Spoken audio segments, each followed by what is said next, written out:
वो है spectral series. और स्पेक्ट्रल सीरीज का जो मायने निकल के आता है उसके मीनिंग को थोड़ा सा समझने की कोशिश करेंगे।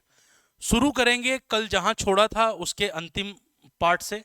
कल मैंने आपको बताया था कि अगर कोई इलेक्ट्रॉन E2 एनर्जी लेवल में है और वो E1 एनर्जी लेवल में आ रहा है, जंप कर रहा है इस तरह से, तो वो क्या करता है, एनर्जी को रेडिएट करता है, ऊर्जा को उत्सर्जित करता है।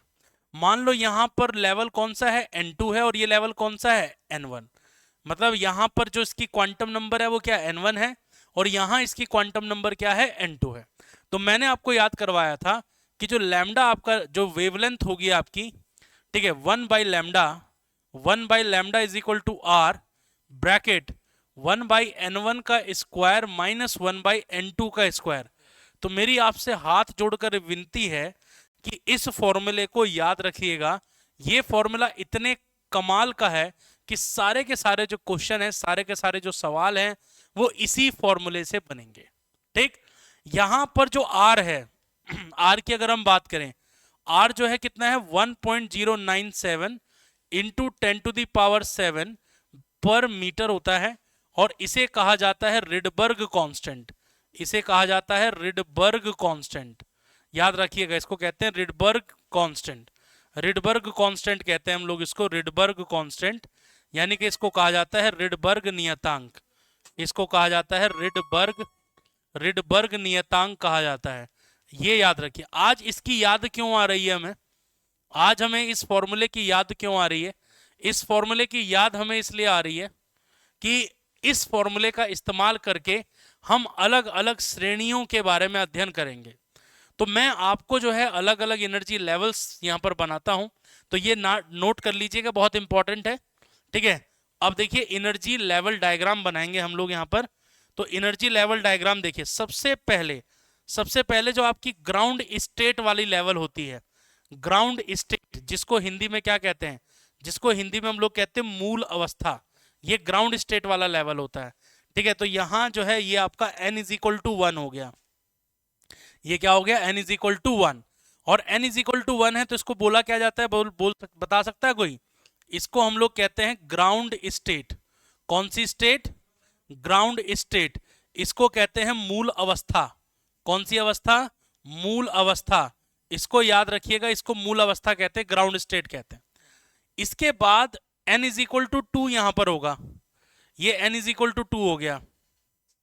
ठीक है, ये आपका सेकंड लेवल हो गया, n इज इक्वल टू 2। थोड़ा सा ऊपर बना देते हैं। ठीक है, चलिए कोई बात नहीं, ये अब थोड़ा ठीक होगा, हाँ सॉरी। ये आपका जो है n is equal to 2 level हो गया। n इज इक्वल टू 2 को हम क्या बोलते हैं? First excited state. क्या बोलते हैं? First excited state. नाम याद करेंगे, इसको बोलते हैं प्रथम उत्तेजन अवस्था। ठीक है, प्रथम उत्तेजन अवस्था। इसके बाद जो है n इज इक्वल टू 3 बना दीजिए, ये n इज इक्वल टू 3 बना दीजिए यहां पर, ये n इज इक्वल टू 3 बना दिया। इसके बाद एक और लाइन बना दीजिए, ये n इज इक्वल टू 4 हो गया। देखते जाओ एक बार जरा।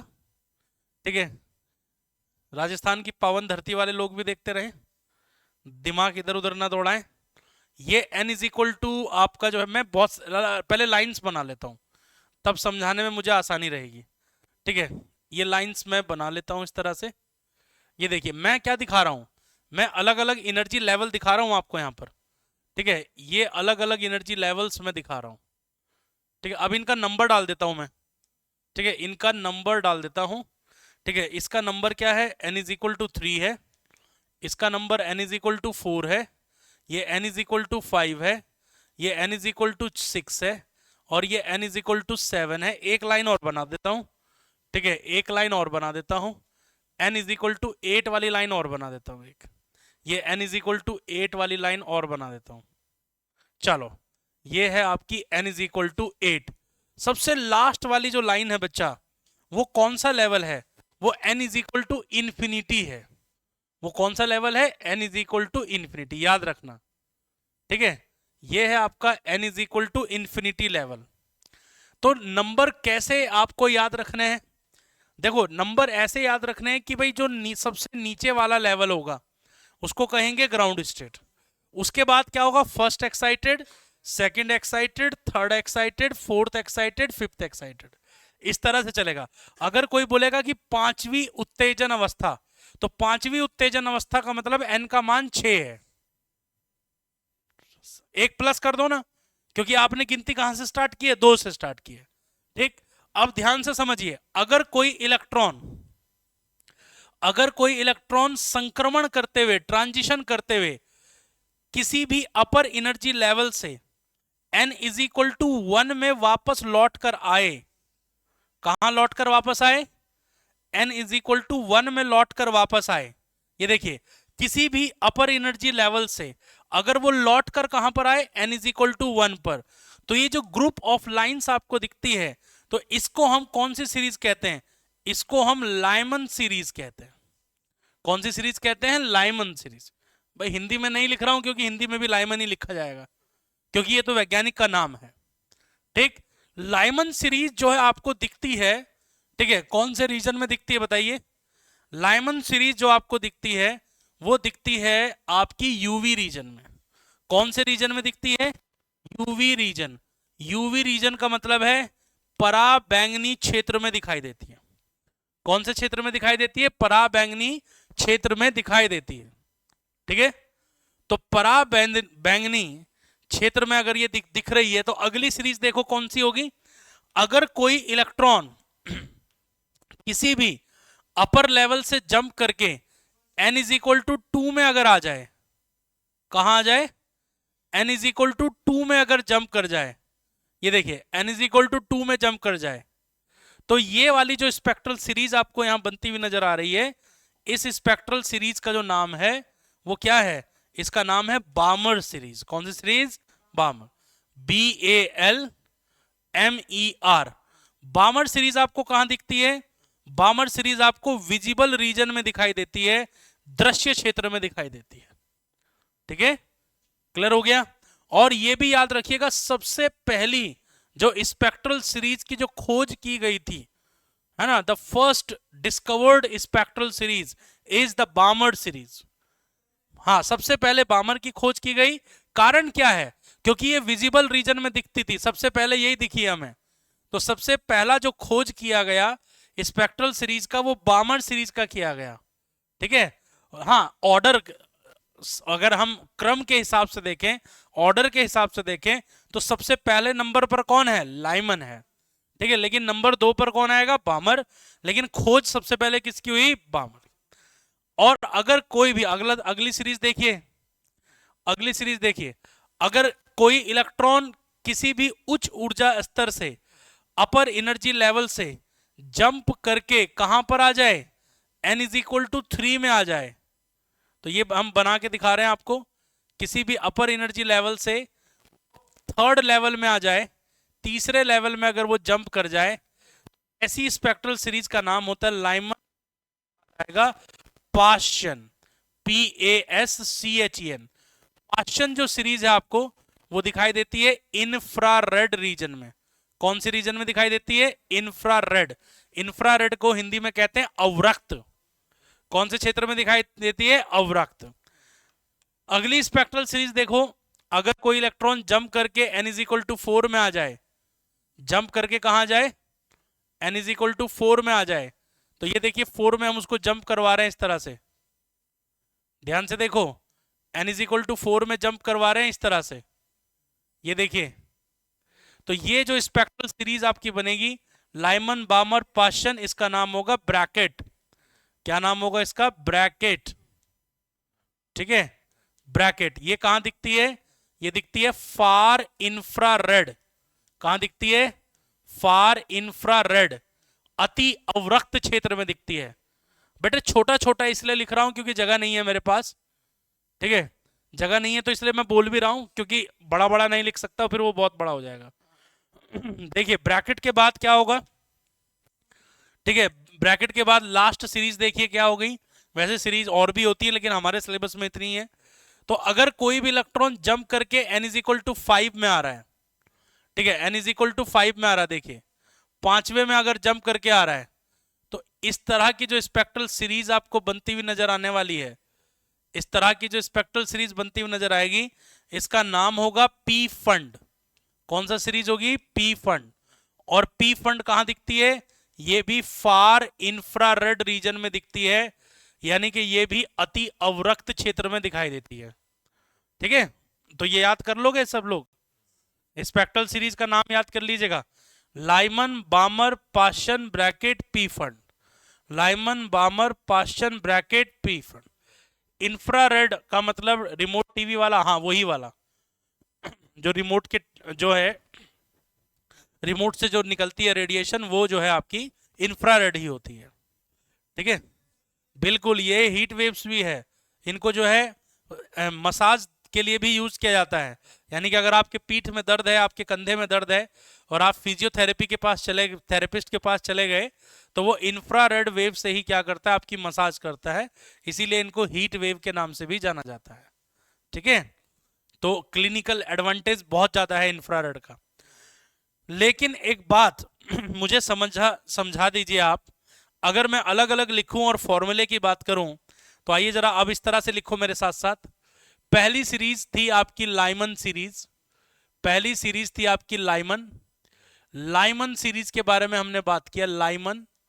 लाइमन सीरीज के लिए हमने बताया कि जो n1 की वैल्यू होती है वो 1 होनी चाहिए, और n2 की वैल्यू क्या होगी? 2, 3, 4, कुछ भी हो सकती है।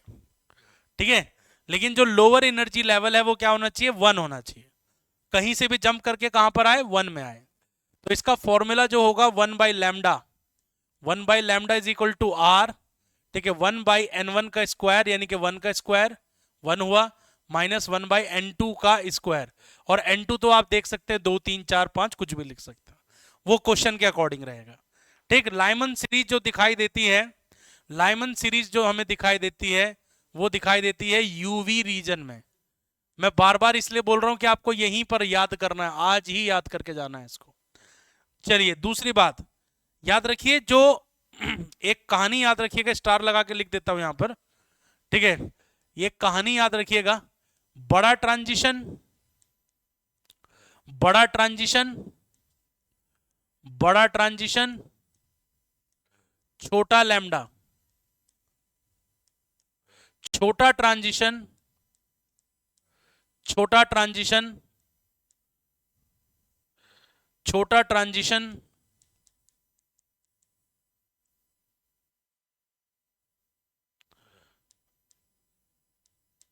ट्रांजिशन बताएंगे अभी क्या होता है। ठीक है, छोटा ट्रांजिशन, बड़ा लैम्डा। देखिए ट्रांजिशन का मतलब क्या होता है? संक्रमण। जैसे मान लीजिए n इज इक्वल टू 3 से n इज इक्वल टू 1, तो ट्रांजिशन हो बोलेंगे इसको हम। ट्रांजिशन मतलब अपनी स्टेट को बदल रहा है। तो ट्रांजिशन जितना ज्यादा छोटा होगा, लैम्डा उतना ही बड़ा होगा, और ट्रांजिशन जितना ज्यादा बड़ा होगा, लैम्डा उतना ही छोटा होगा।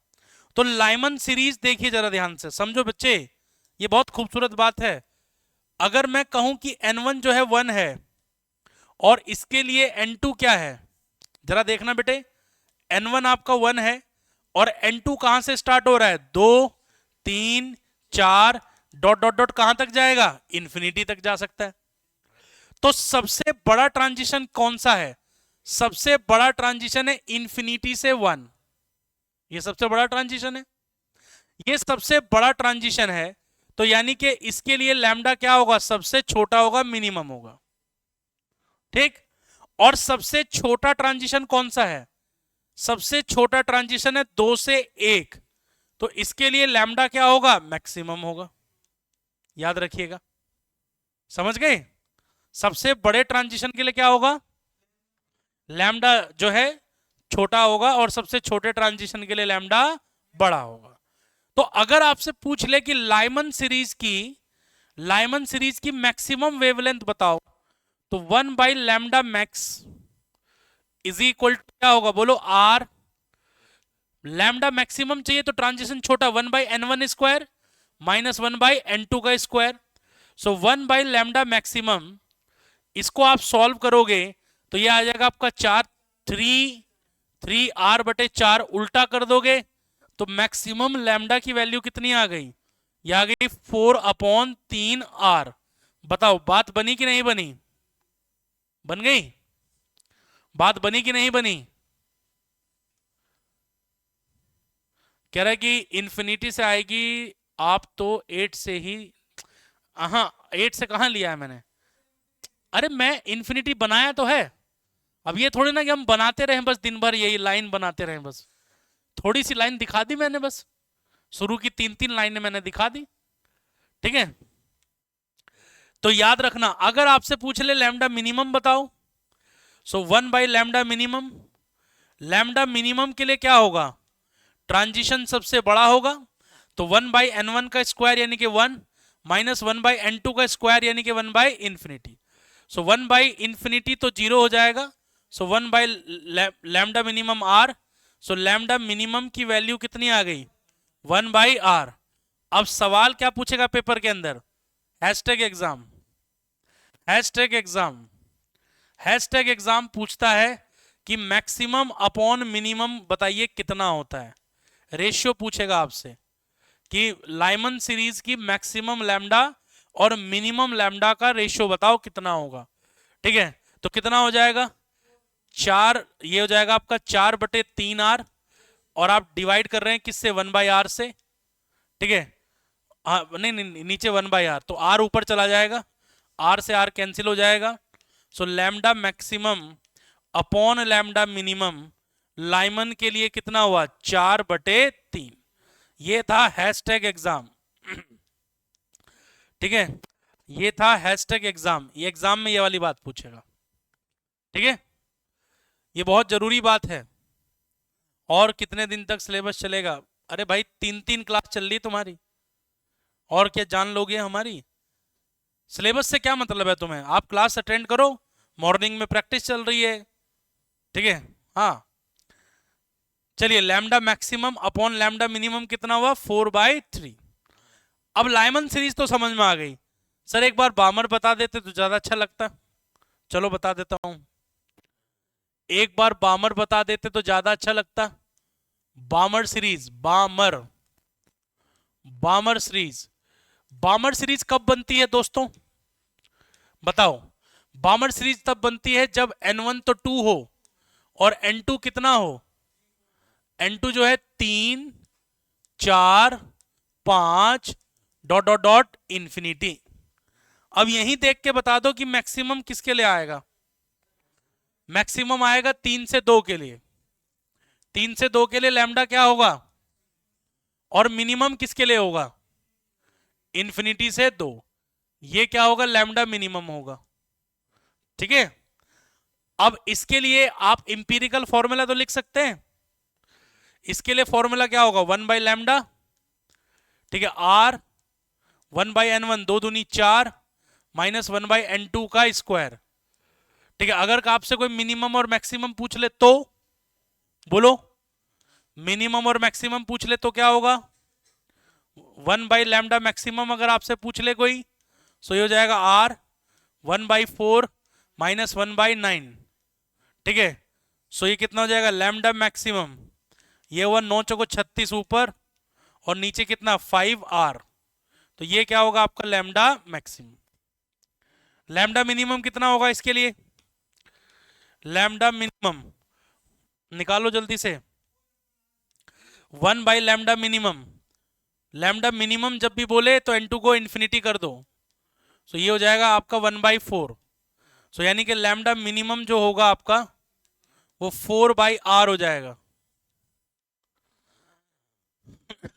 सॉरी, आपसे क्या पूछ सकता है?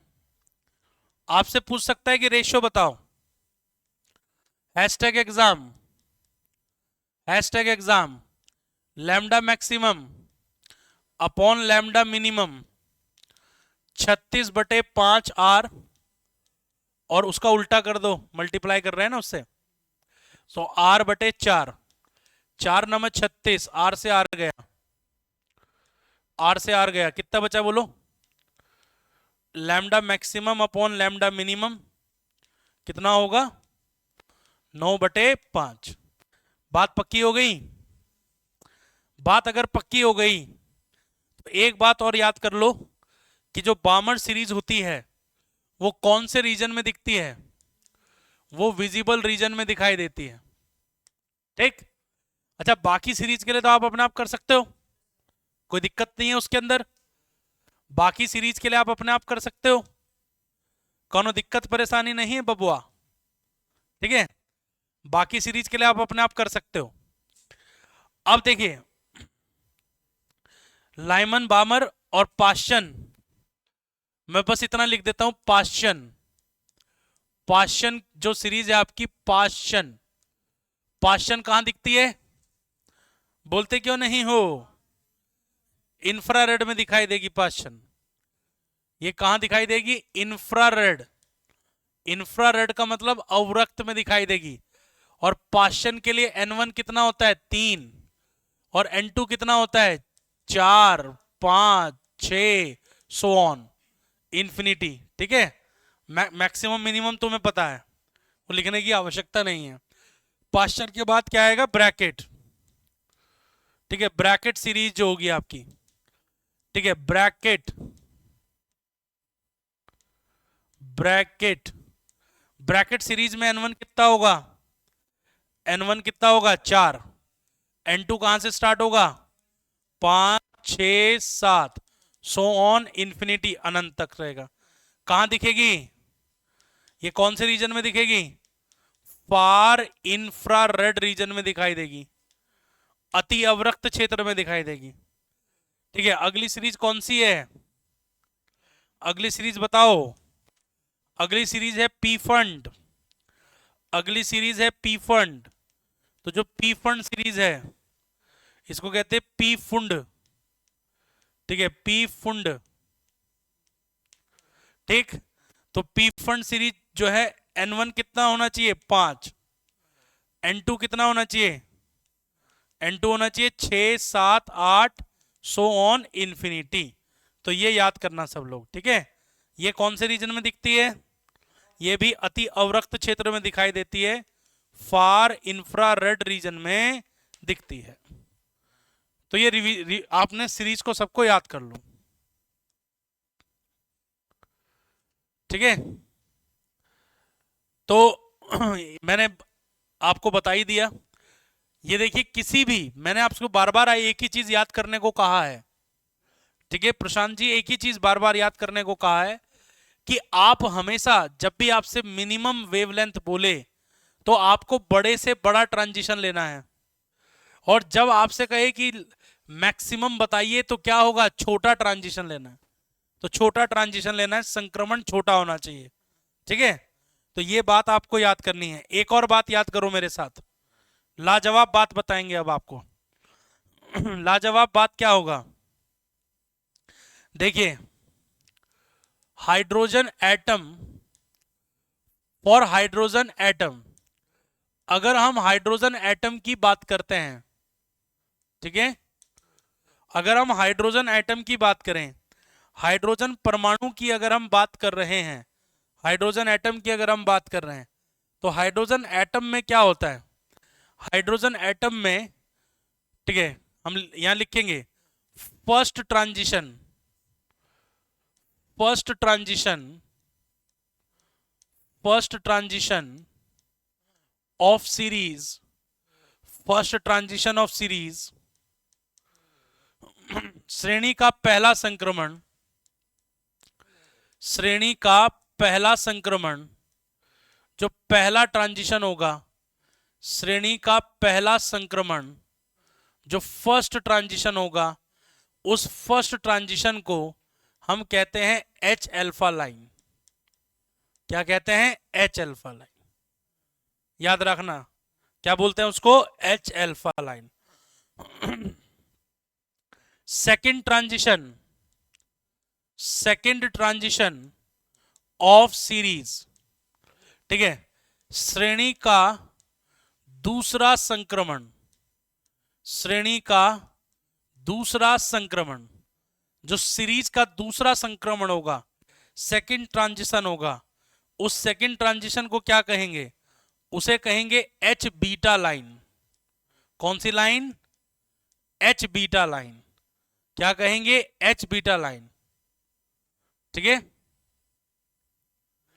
चलिए आगे देखिए, फर्स्ट सेकंड, अब देखिए थर्ड ट्रांजिशन, जो आपका थर्ड ट्रांजिशन है, थर्ड ट्रांजिशन किसी भी सीरीज का श्रेणी का तीसरा, श्रेणी का तीसरा संक्रमण, श्रेणी का तीसरा संक्रमण, इसे कहेंगे एच गामा लाइन।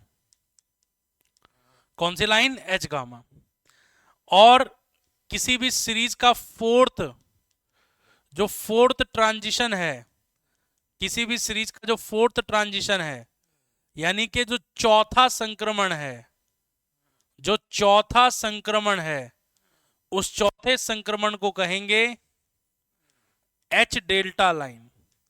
बस इसके बाद फिर नंबर डालने शुरू कर देंगे हम लोग, ठीक है, अल्फा बीटा गामा डेल्टा, मतलब 4 तक ही जो है अल्फा सिंबल रहते हैं, उसके बाद तो फिर हम नंबर डाल देते हैं फिर, ठीक है। हाँ, अब इसको याद करने का बेनिफिट क्या हुआ, क्योंकि कभी कभी आपके पेपर में आपसे पूछ लेता है कि बताइए जो बामर सीरीज है उसकी एच अल्फा लाइन की वेवलेंथ कितनी होगी, है ना। तो ध्यान से समझो जरा, एच अल्फा लाइन, तो मैं आपको थोड़ा सा क्लियर कर देता हूं, हम एक क्लियर कर लेते हैं।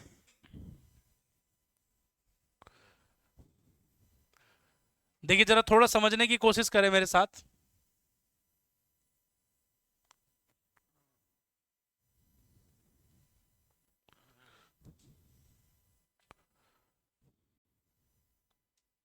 देखो मैं बस यहां 3 सीरीज ले रहा हूं, पहले हम ले रहे हैं लाइमन। लाइमन के बारे में आपका क्या ख्याल है? लाइमन के बारे में आपका ख्याल है कि N1 तो 1 होगा, ठीक है, और N2 कितना होगा? 2, 3, 4, 5, ऐसे चलेगा। अगर मैं आपसे बोलूं कि एच अल्फा लाइन कब बनेगी, एच अल्फा लाइन, तो एच अल्फा लाइन बनेगी क्या? 2 से 1, पहला ट्रांजिशन तो यही होगा, बोलो, ठीक है। पहला ट्रांजिशन क्या होगा? N2 जो है 2 रहेगा और N1 क्या रहेगा? 1 रहेगा। पहला ट्रांजिशन हुआ ना, तो एच अल्फा हो गया। अगर मैं आपसे पूछ लूं कि एच बीटा लाइन कब बनेगी, एच बीटा लाइन बनेगी सेकंड, तो N2 हो जाएगा आपका 3 और N1 तो आपका 1 ही रहेगा, ठीक है। अगर मैं आपसे पूछ लूं कि एच गामा कब बनेगा, एच गामा लाइन बताओ कब बनेगी, तो आप कहोगे N2 हो जाएगा कितना? 4 और N1 क्या रहेगा? 1, तो ये एच गामा बन जाएगी। बात पक्की? अगर मैं बोलूं कि बामर सीरीज के लिए बताओ, सबसे ज्यादा एग्जाम में बामर सीरीज के लिए पूछता है, क्योंकि बामर सीरीज क्या थी? पहली डिस्कवर्ड सीरीज थी, बताया ना मैंने आपको अभी। तो ये N1 कितना हो गया? N1 इसके लिए 2 रहेगा और N2 कितना रहेगा? 3, 4, 5, 6, ये चलता रहेगा। तो अगर आपसे पूछ ले कि एच अल्फा लाइन बताओ कब बनेगी बामर के लिए, तो बामर के लिए एच अल्फा कब बनेगी? ये बनेगी 3 से 2 के लिए। सो N2 3 होगा, N1 जो है 2 होगा। अगर आपसे कोई पूछ ले कि एच बीटा लाइन कब बनेगी, तो एच बीटा लाइन कब बनेगी बताइए? N2 4 होगा और N1 कितना होगा? N1 तो 2 ही रहेगा। अगर कोई पूछ ले कि एच गामा लाइन बताओ कब बनेगी, तो आप कहेंगे N2 तो 5 होगा और N1 कितना होगा? N1 तो 2 ही रहेगा। मेरे हिसाब से अब आपको समझ में आ गया है ना? मेरे हिसाब से आपको समझ में आ गया कि कहना क्या चाह रहा हूं मैं, है ना। किसी भी सीरीज का जो पहला ट्रांजिशन होता है, जो प्रथम संक्रमण होता है, पहला ट्रांजिशन, वो एच अल्फा लाइन बनाएगा, दूसरा क्या बनाएगा? एच बीटा बनाएगा, और तीसरा क्या बनाएगा? एच गामा, और चौथा क्या बनाएगा? H delta. 3 डब्बे बना रखे हैं, तो चलो एक और लिख लेते हैं, बाकी आप अपने आप लिख लेना। लाइमन बामर पाश्चन, अगर कोई तुमसे पाश्चन के बारे में बात करे, तो तुम्हें पता है कि पाश्चन कब बनती है? जब N1 3 होता है और N2 कितना होता है? 4, 5, 6, सोन। तो अगर कोई तुमसे पूछ ले, दिन दोपहरी में ये पूछ ले कि एच अल्फा लाइन कब बनेगी, तो पहला ट्रांजिशन क्या है इस सीरीज का? इसका है N2 क्या है? 4 और N1 कितना रहेगा आपका? 3, ठीक है। अगर कोई पूछ ले कि एच बीटा बताओ कब बनेगी, तो H बीटा दूसरा दूसरा संक्रमण क्या होगा 5 से, बोलो कहां होगा 5 से 3, 5 से 3। H गामा बताइए कब बनेगी, H गामा लाइन कब बनेगी, H गामा लाइन बनेगी 6 से 3। सो N2 होगा 6 और N1 क्या होगा आपका 3।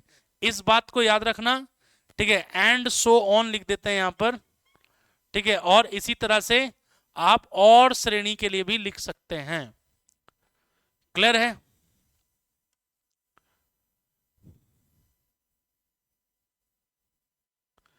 चलिए, क्लियर हो रहा है? ये बात आपको समझनी पड़ेगी, ये बात जो है बहुत इंपॉर्टेंट है, बहुत जरूरी सूचना मैंने आपको दी है, ठीक है। एक और नोट लिखो स्पेक्ट्रल सीरीज के बारे में, लिखो एक और नोट, एक और नोट लिखिए जरा। नोट देखिए क्या है, note number of spectral line, number of spectral lines if electron jumps to ground level, jumps to ground level। क्या मतलब हुआ, यदि कोई इलेक्ट्रॉन, यदि कोई इलेक्ट्रॉन, यदि कोई इलेक्ट्रॉन उत्तेजित अवस्था से, यदि कोई इलेक्ट्रॉन उत्तेजित अवस्था से मूल अवस्था में लौटे, मूल अवस्था में लौटे, तब संक्रमण रेखाओं की संख्या, संक्रमण रेखाओं की संख्या कितनी लाइंस आपको दिखाई देंगी, संक्रमण रेखाओं की संख्या। फॉर्मूला नोट कीजिएगा, पेपर में आ चुका है क्वेश्चन। मतलब मैं ये कहना चाह रहा हूं कि अगर कोई इलेक्ट्रॉन अपर एनर्जी लेवल n से, ये अपर एनर्जी लेवल है, n इज इक्वल टू 1 में है, मुझे नहीं पता इनकी वैल्यू कितनी है, कुछ भी हो सकती है, ठीक है, लेकिन n इज इक्वल टू 1 में आ रहा है, यानी कि ग्राउंड स्टेट में लौट के वापस आ रहा है, ठीक है। तो कितनी, अब बीच में बहुत सारे लेवल्स होंगे ना भाई, बीच में लेवल्स होंगे बहुत सारे, मान लो n की वैल्यू कुछ भी हो सकती है, तो कितनी लाइंस यहां दिखाई देंगी आपको, नंबर ऑफ स्पेक्ट्रल लाइन याद कीजिएगा, number of spectral lines, number of spectral lines जो होगा वो क्या होगा n इंटू n माइनस 1/2, ठीक है, n इंटू n माइनस 1/2, इतनी लाइंस आपको दिखाई देंगी। For example where n is the level from the electron is de-excited or jumps to the ground state, let's say the upper energy level is 3 and electron jumps to the ground state which is n is equal to 1, so in between them we have n is equal to 2. So without using the formula, if we simply use a logic, then the total number of spectral lines that the first transition would be n is from n is equal to 3 to n is equal to 1, and the second transition would be 3 to 2, and the last one may be 2 to 1. So just count the number of spectral lines that we have is 3. But if we use the formula, so it's quite easier for us to identify the number of spectral lines. So just look at the upper energy level is 3, just plug the value in that formula. So the number of lines in this case n is 3, and this is n minus 3 minus 1 over 2. So 3 times 2 over 2. So how many lines we have? 3 lines. Okay. So by using this relation, we simply calculate the number of spectral lines.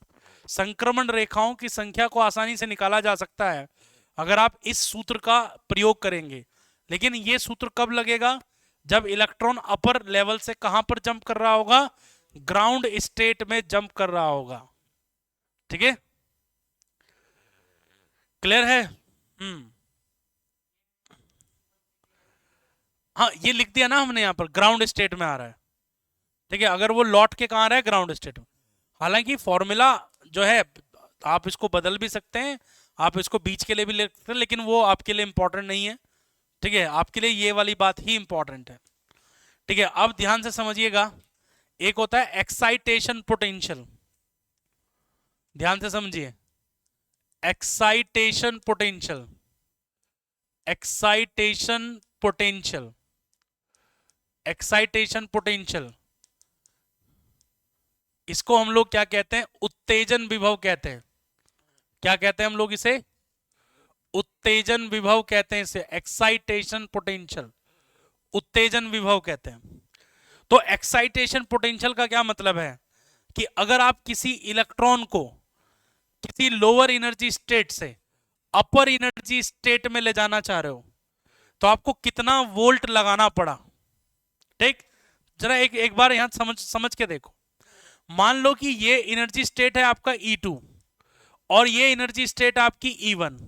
तो अगर आप electron को उत्तेजित करना चाहते हो, उत्तेजित मतलब एक्साइट करना चाहते हो, तो एक्साइट करने के लिए आपको एनर्जी देनी पड़ेगी। तो यानी कि आप इसको यहां से यहां भेजना चाह रहे हो, सो कितनी एनर्जी रिक्वायर्ड होगी? डेल्टा ई, बोलो, E2 माइनस E1। लेकिन आपको कितना वोल्ट यहां पर लगाना पड़ेगा? ठीक है, तो याद रखिएगा, if delta E in EV, अगर डेल्टा ई को आपने इलेक्ट्रॉन वोल्ट में लिया है, किस में लिया है? इलेक्ट्रॉन वोल्ट में, तो एक्साइटेशन पोटेंशियल क्या होगा? एक्साइटेशन पोटेंशियल यानी कि उत्तेजन विभव कितना होगा? एक्साइटेशन पोटेंशियल यानी कि उत्तेजन विभव, आप बस इसके आगे से ई हटा दिया करो। ठीक है, एनर्जी को डिवाइड कर दो किससे? चार्ज से, तो ये होगा आपका उत्तेजन विभव। जैसे मान लो ये 2 EV है, तो ई हटा दो, कितना? 2 वोल्ट, कितना? 2 वोल्ट। क्लियर हो? ठीक है, बस जो एनर्जी आपको, जितनी एनर्जी आपको चाहिए उस एनर्जी से ई हटा दो, तो वो क्या बन जाएगा आपका? वो बन जाएगा आपका क्या? Excitation potential. ठीक है, हाँ भाई, सिंपल है ना, potential is equal to work upon charge, विभव बराबर कार्य बटे जो है आवेश। तो हमने कितना कार्य किया? डेल्टा ई, और उसको डिवाइड किससे कर दो? ई से, तो आंसर किस में आएगा? वोल्ट में आ जाएगा। और इसी को बोलेंगे एक्साइटेशन, बोलो, इसी को बोलेंगे एक्साइटेशन पोटेंशियल। एक लास्ट चैप्टर फिनिश, क्या है लास्ट दे जरा देखिए भाई, ये एनर्जी की यूनिट इलेक्ट्रॉन वोल्ट में है। ई का मतलब 1.6 इंटू 10⁻⁹ और उसी से डिवाइड कर दिया, तो ई खत्म।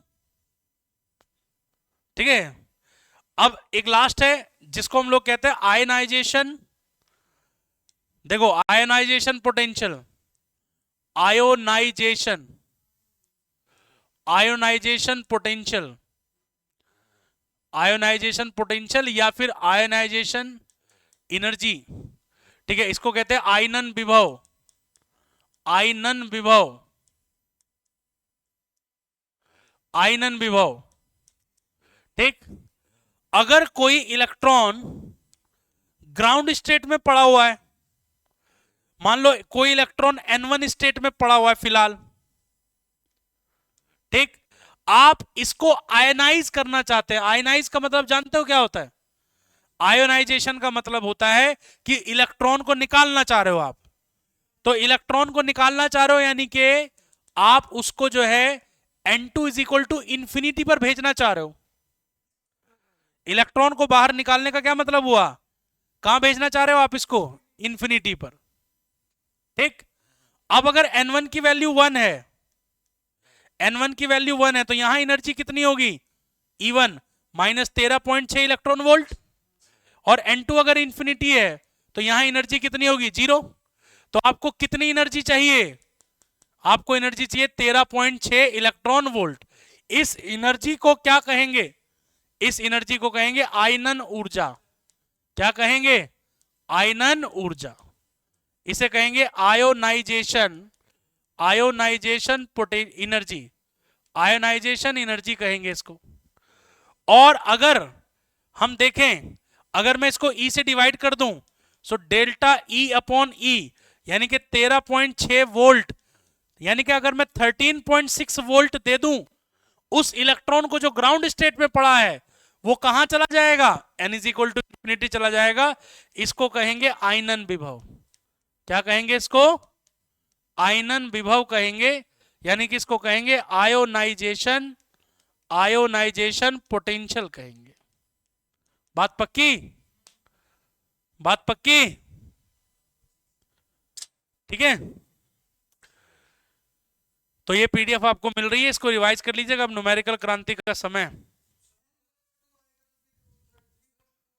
हाँ, मतलब आपने ये देखना है कि जब भी सवाल पूछे तो ये देखो कि वो भी फिलहाल कहां पर है। हाँ, ये ऊपर वाला तो जीरो ही रहेगा, ठीक है, नीचे वाला बदलेगा।